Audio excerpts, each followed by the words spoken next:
Shalom. This is White Raptor News Ministries. All praise and glory to the mighty Most High, our Creator, who's one God.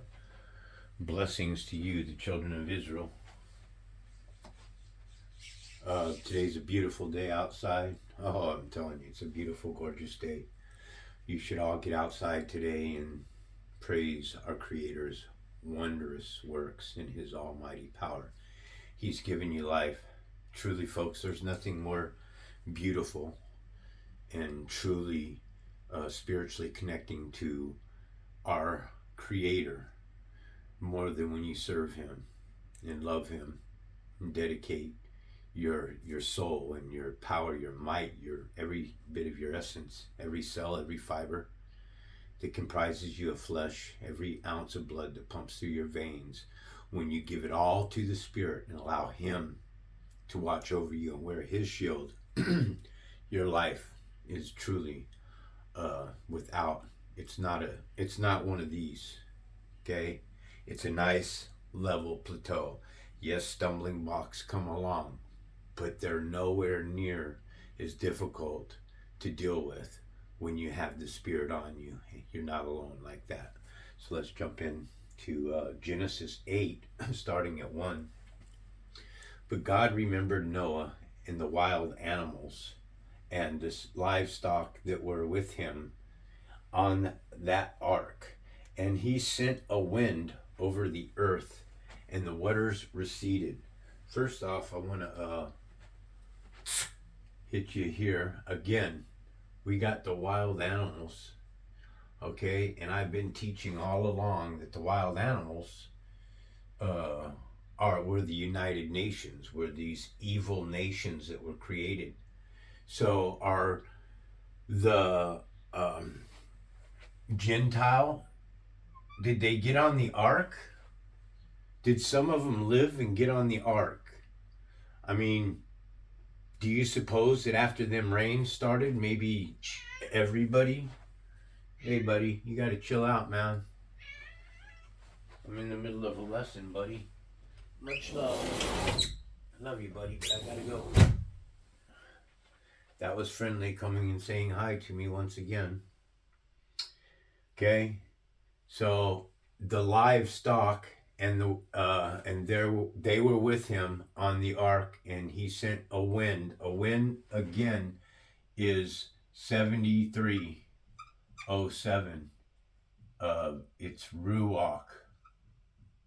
Okay, or ruah. Okay, the ch is silent in it. And this means the breath. It means the wind. It means the Spirit. So it was the Creator over the earth, and the waters receded. So it was by His breath, by His power, by His almighty presence that the waters came down. See, you got to understand that when He flooded all the earth, He flooded it from beneath as well. All right, it came from the top and it came from the bottom. And when it came from when the waters came from below, from the earth below, they came at an extreme rate of speed. In fact, I bet you those people were shitting their pants, seeing water burst up from the ground everywhere around them and stuff, and start washing them off and away. Okay?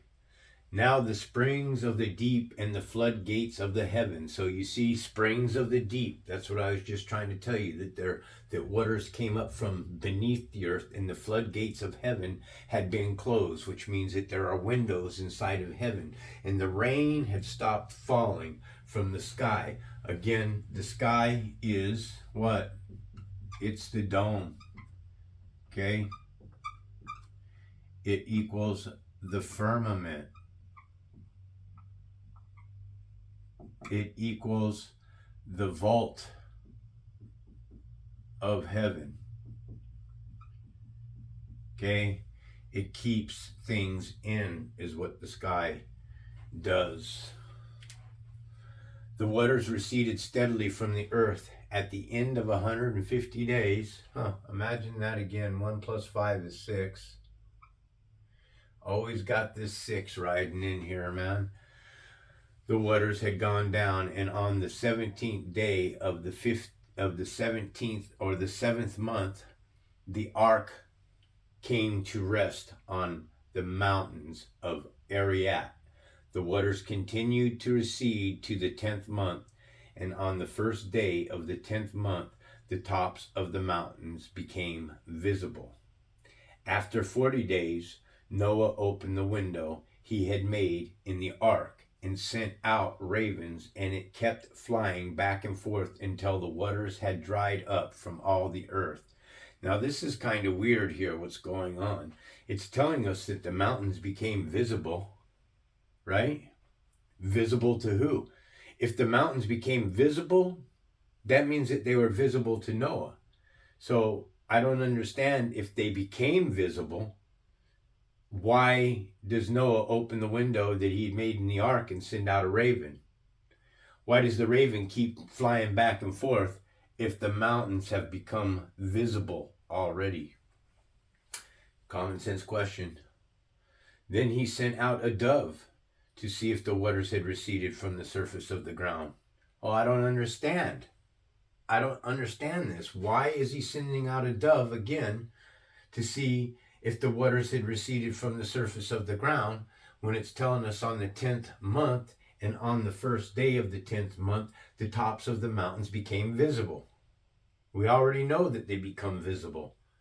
Questions, man. Questions, folks. Something's not right here, man. We got some conflicts that are going on inside of the creation story here. Then but the dove could not find, but the dove could find nowhere to perch, because there was water all over the face of the earth. So it returned to Noah in the ark. Hold on. But the dove could find nowhere to perch because there was water all over the face of the earth. What's this? I mean, shouldn't this paragraph be up here and then these paragraphs down here? It's not making sense, folks. Okay? We have mountains that are visible, but now we got doves that keep returning because there was nowhere for them to perch. Okay? There was water all over the face of the earth. So it returned to Noah in the ark. He reached out his hand and took the dove and brought it back into himself in the ark. He waited 7 more days and again sent out the dove from the ark. When the dove returned to him in the evening, there in its beak was a freshly plucked olive leaf. Then Noah knew that the waters had receded from the earth. He waited 7 more days and sent the dove out again, but this time it did not return. So we have 3 times that he's talking 777. And 777 equals what? 21. And 2 plus 1 equals what? 3. And 3 represents Abaddon. So you have 777 that was mentioned in here 3 times. Also something to keep in mind. Okay? So he waited 7 more days and sent out the dove again, but the time it did not return to him. So you have a lot of, I don't know, man. It's just something to look at. These parables to me seem a little bit flippy and shady, what's going on. All right? So hold on. Okay, closing out here, Genesis 8, starting at 13. By the first day of the first month, Noah's 601st year, the waters had dried up from the earth. Noah then removed the covering from the ark and saw that the surface of the ground was completely dry. By the 27th day of the second month, the earth was completely dry. Then God said to Noah, God, Elohim, again, if you go to the Strong's Concordance 15 and punch in God, this God here is Elohim. Elohim is multiple gods of Eloah, ordinary gods in the sense especially used of the supreme creator, the Lord. The Lord is the supreme creator. Then God said to Noah, come out of the ark, you and your wives and your sons and their wives. Bring out every living kind of creature that is with you, the birds, the animals, and every creature that moves along the ground, so that they can multiply on the earth and be fruitful and increase in number on it. So, again, I'm trying to teach you folks, you got to pay attention to these words. Living is fresh, raw, and alive. Okay? Its pronunciation in Hebrew is chaya. The Strong's Concordance is 24:16. So that they can multiply on the earth and be fruitful and increase in numbers on it. So Noah came out with his wives and his sons' wives, all the animals. Again, the animals could be the wild animals. Did Noah completely wipe out the face?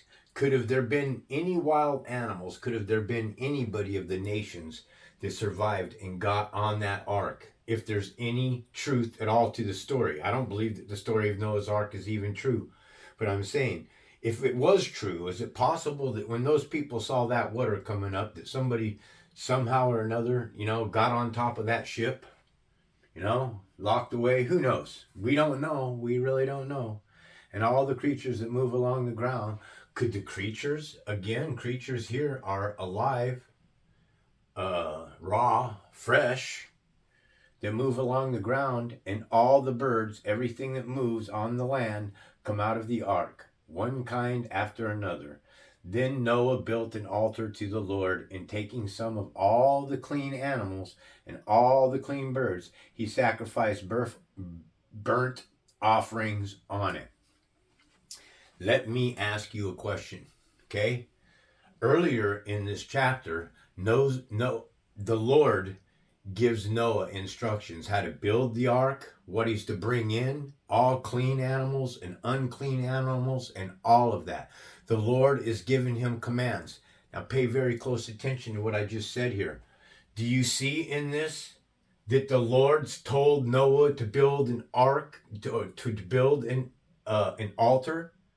Do you see anywhere where the Lord says, now, Noah, build an altar for me and sacrifice many clean animals, and so that they smell? It makes no sense, does it?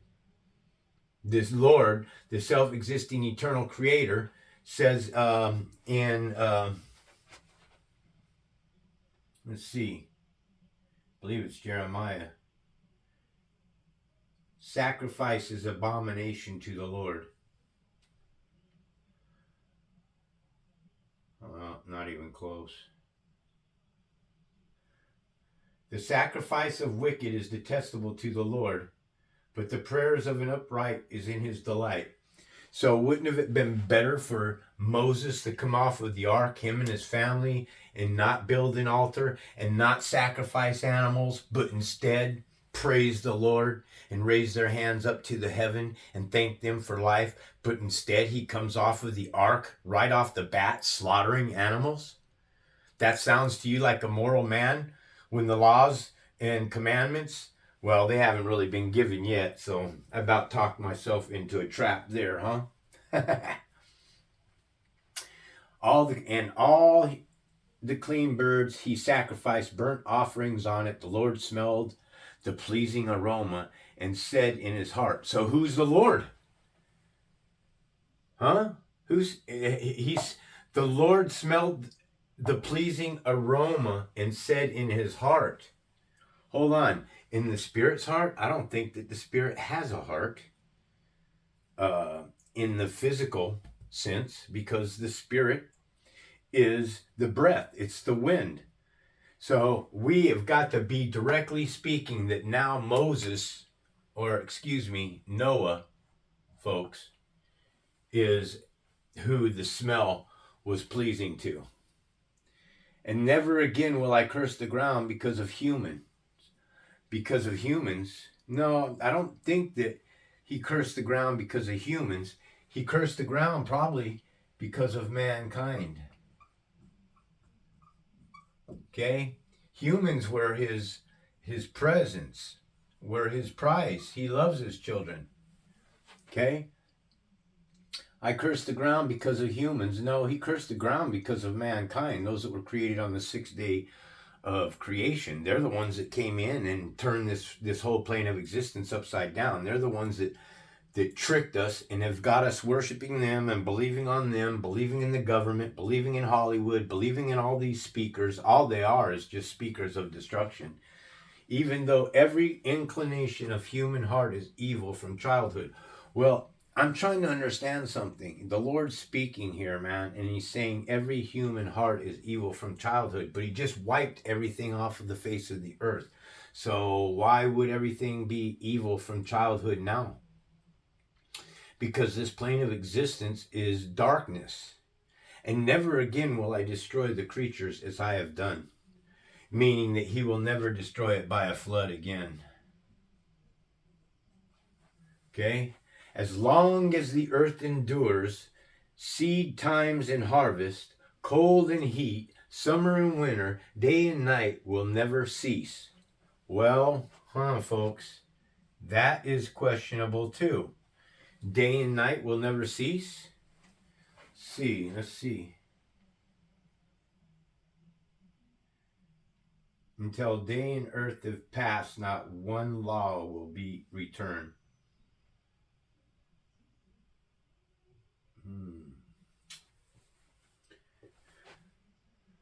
I don't know. Give me 1 second, folks.